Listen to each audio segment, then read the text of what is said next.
হযরতে মূসা আলাইহিস সালাতু ওয়াস সালাম কালিমুল্লাহ, খলিলুল্লাহ, ইব্রাহিম আলাইহিস সালাতু ওয়াস সালাম উনি হলেন খলিলুল্লাহ।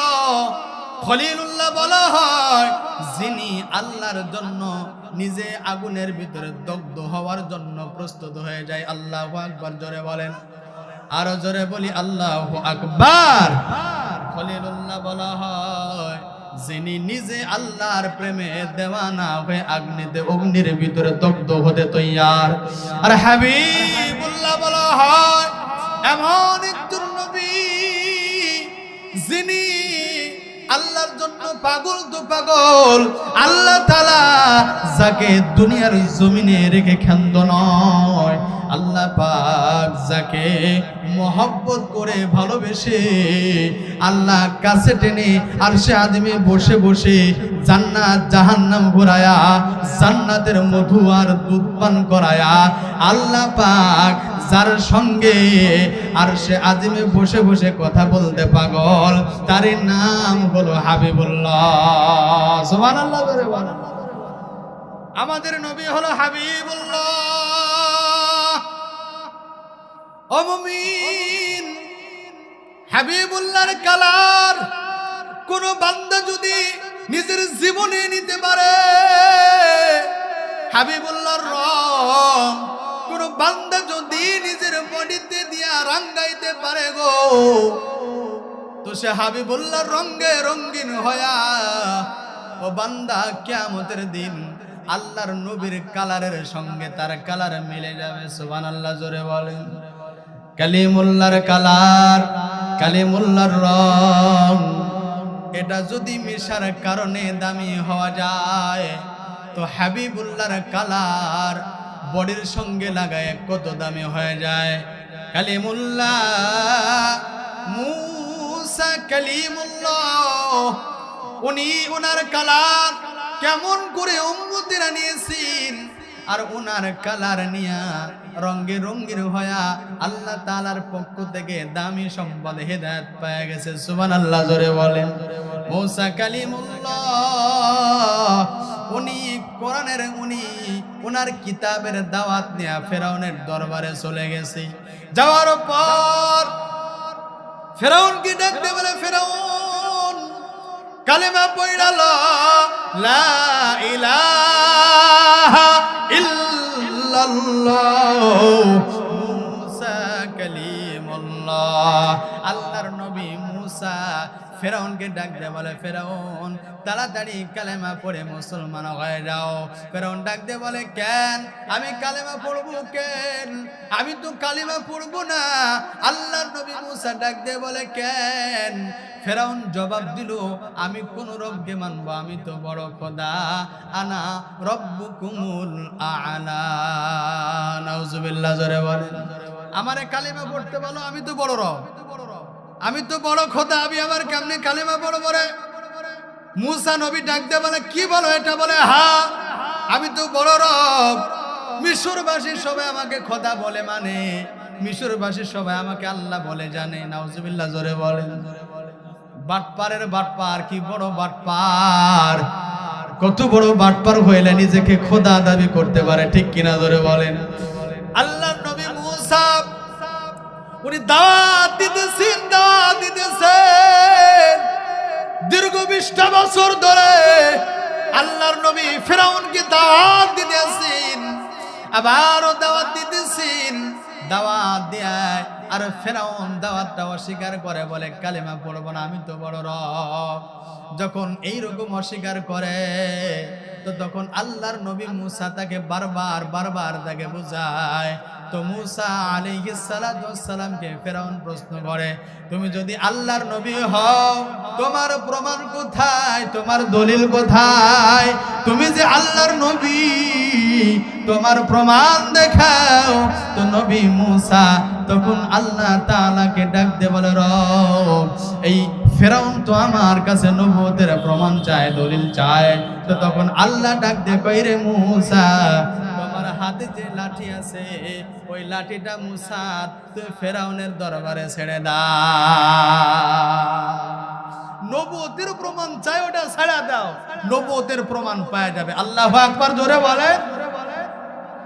হাতে যে লাঠিটা ছিল ওটা ফেলাই দিছে, যেই না ফেলাইছে এত বড় সাপ, এত বড় সাপ তৈরি হয়েছে রে, যেই সাপের মুখের ভিতরে এক থুতনি আর অপর থুতনির ভিতরে মধ্যখানে ফাঁক ছিল 40 গজ। আল্লাহু আকবার জোরে বলেন।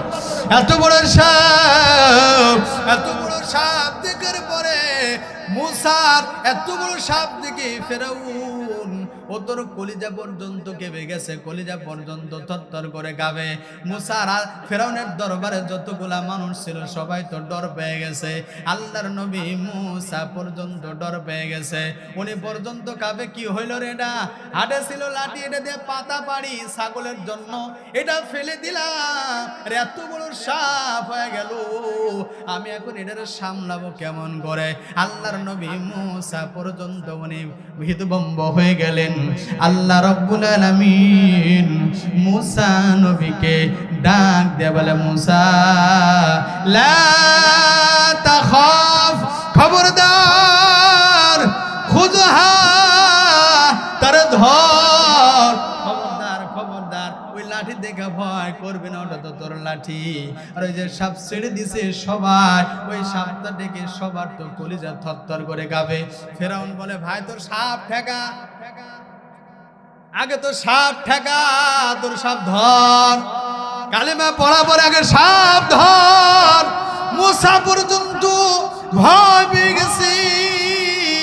আল্লাহ রাব্বুল আলামিন ডাকতে বলে, নবী মুসা খবরদার, খবরদার, সাপ থেকে ভয় পাওয়ার কিছু নাই, ওটাকে চেপে ধরো, সানিউদাহা সিরাতাহাল উলা, আল্লাহ অবশ্যই অবশ্যই তোমার জন্য উত্তম পথ বাতলে দেবে।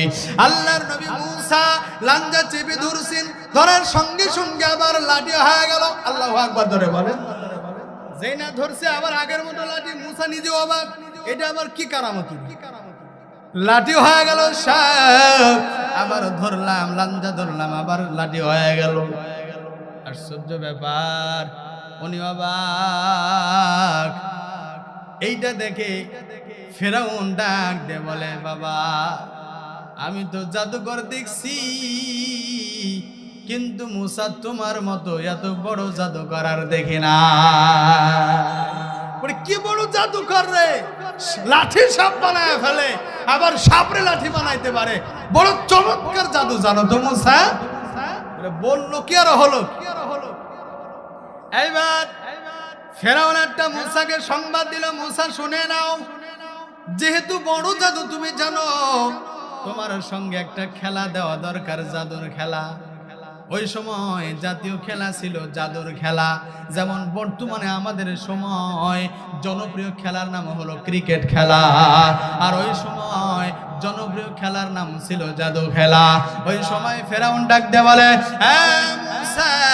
জাদু খেলা দেওয়া হবে, অমুক দিন ডেট দেওয়া হলো, ওই এলাকার ভিতরে যতগুলো লোকজন সবাইকে এলান করে দেওয়া হবে, সব মানুষগুলা ময়দানের ভিতরে হাজির হয়ে যাবে, সবাই আমাদের জাদু খেলার জন্য সবাই একত্রিত হবে, জনগণ সবাই চলে আসবে। আল্লাহর নবী মুসা চিন্তা করলেন, আমি মানুষের বাড়িতে যাইয়া যাইয়া এই যে দাওয়াত দিতে আসি, কালেমার দাওয়াত, প্রত্যেকটা মানুষের বাড়িতে বাড়িতে যাব আর মানুষদেরকে দাওয়াত দিতে থাকবো, বড় কষ্ট। আর মানুষগুলা যদি বিনা দাওয়াতে সবাই ময়দানে একত্রিত হয়ে যায়, তো আমি মুসা একেবারে জায়গায় দাঁড়িয়ে কালেমার দাওয়াত দিতে পারবো। চিৎকার করে বলি আল্লাহু আকবার। বাড়িতে বাড়িতে হেঁটে হেঁটে যাওয়ার দরকার আছে, খেলা দিলে তো ভালোই হবে। এইখানে তো আমি ওয়াজ মাহফিল না দিয়া যদি বর্তমান জনপ্রিয় শিল্পী মমতাজের তো আর এখন আর বেল নাই, তারপরেও যদি তাকে আনা হয়, লোক কম হবে না বেশি হবে? কথা বলেন। এখন যদি বিপিএল খেলা চলতেছে, এই খেলার আগে ফাইনাল খেলা, ফাইনাল খেলার আগে যদি বলা হয় খেলা শুরুর আগে বড় একটা ওয়াজ মাহফিল হবে স্টেডিয়ামের ভিতরে। বড় বড় আলেম যারা তাদেরকে দাওয়াত করে আনা হবে। আল্লামা ওলিপুরি সাহেবকে ডাকা হবে, ডাক্তার মিজানুর রহমান আজহারিকে দাওয়াত দেওয়া হবে। তাহলে লোকজন কম হবে না বেশি হবে? খেলার জন্য ওইখানে সব ধরনের লোক জমা হয়ে যাবে। শুধু কি মুসলমান যাবে না হিন্দুরাও যাবে? হিন্দু, মুসলমান, খ্রিস্টান সবাই হাজির হবে। সবাই সেখানে একেবারে একত্রিত হয়ে যায়। এমন মুহূর্তে যদি ডক্টর মিজানুর রহমান আজহারি